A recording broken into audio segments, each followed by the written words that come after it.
The tremor started subtly. At first it was just a slight shaking in my left hand. I dismissed it as fatigue. I was working long hours after all, but the tremor persisted. It worsened over time. Soon it was impossible to ignore.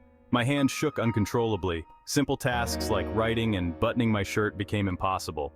Along with the tremor came a growing stiffness in my limbs. My once effortless stride became a slow shuffle. My body felt as if it was moving through molasses. Fear began to creep in.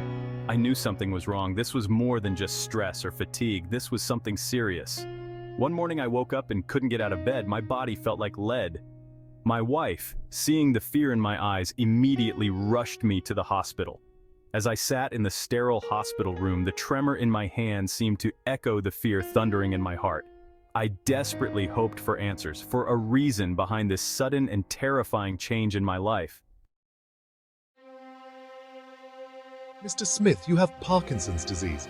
The words hit me like a ton of bricks. Parkinson's, a chronic progressive neurological disorder, a disease with no cure. My mind reeled. I struggled to process the information. Questions swirled in my head like a tornado. How could this be happening to me? What did this mean for my future, for my family? The doctor explained that Parkinson's affects the nerve cells in the brain that produce dopamine, a chemical messenger crucial for movement. The decrease in dopamine leads to the tremors, stiffness, and slowness of movement the main character was experiencing. He prescribed medication to help manage the symptoms. The medication provided some relief. The tremors lessened. The stiffness eased slightly, but it wasn't a cure. It was a band-aid, a temporary fix for a problem that was only going to get worse. The side effects were also difficult to handle. Nausea, dizziness, and fatigue became my new normal. Fear morphed into a suffocating blanket of despair. I felt like my life, as I knew it, was over. One evening, as I was researching Parkinson's online, I stumbled upon a website for the National Parkinson Center. Hope flickered within me. The website spoke of a comprehensive approach to Parkinson's treatment, combining traditional medication with innovative therapies.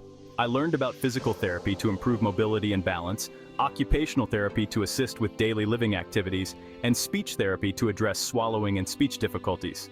The center also offered support groups and counseling sessions for patients and their families. I immediately made an appointment for a consultation. Walking into the center, I was greeted by a team of compassionate professionals who exuded warmth and understanding. For the first time since my diagnosis, I felt a glimmer of hope. This wasn't just a place of treatment, it was a community, a haven for people like me who were navigating the uncharted waters of Parkinson's. The doctors at the center took the time to listen to my story, to understand my concerns and fears. They conducted a thorough evaluation of my condition, taking into account not only my physical symptoms, but also my emotional and cognitive well-being.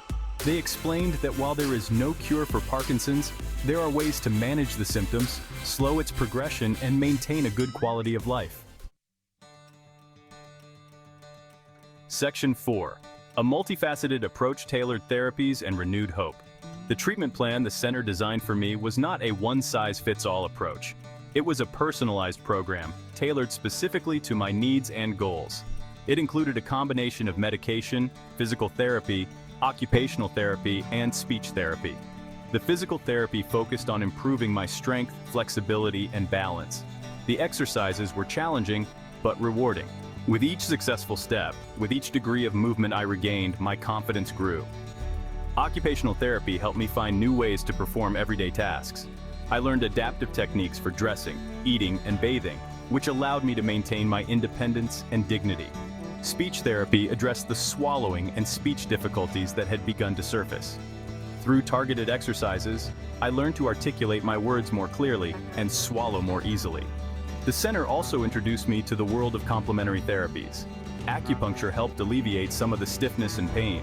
Yoga and meditation provided relaxation and stress reduction. Art therapy gave me an outlet to express my emotions and connect with others. Section 5. Reclaiming independence, small victories, big triumphs. The journey wasn't easy.